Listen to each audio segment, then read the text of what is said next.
La Procura di Agrigento diventa protagonista e punto di riferimento nella sede delle Nazioni Unite a Vienna. Un prestigioso riconoscimento per il Tribunale di Agrigento guidato da Luigi Patronaggio, che rappresenta un punto di forza sul lavoro svolto in questi anni sul tema specifico della immigrazione clandestina. In quest'ottica diventa fondamentale l'intervento espresso dal procuratore Vella, che ha partecipato a Vienna come primo relatore all'incontro sul traffico di migranti. L'incontro ha l'obiettivo di modificare e migliorare le strategie di contrasto degli Stati contro i trafficanti di esseri umani, intensificando la collaborazione tra gli Stati delle diverse regioni del mondo.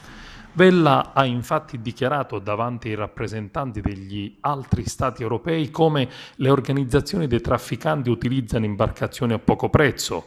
Il sequestro di questi mezzi è inefficace perché sono mezzi non utilizzabili per un nuovo viaggio. È assolutamente necessario adottare un efficace contrasto alle organizzazioni di trafficanti di migranti attraverso una lotta da attuare sulla terraferma, soprattutto nei paesi di partenza, con la necessaria collaborazione dei paesi di destinazione.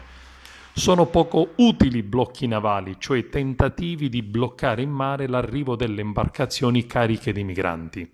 Il procuratore Vella ha parlato dell'esperienza della Procura Agrigentina nel campo, spiegando le varie tipologie di viaggi organizzati dagli scafisti e gli sbarchi fantasma, tracciando la differenza dal paese di destinazione dove esistono ancora torture, abusi sessuali e violenze e di paesi di partenza in cui si trovano i trafficanti con i loro mezzi, le loro basi, le prigioni in cui tengono i migranti e soprattutto i loro soldi.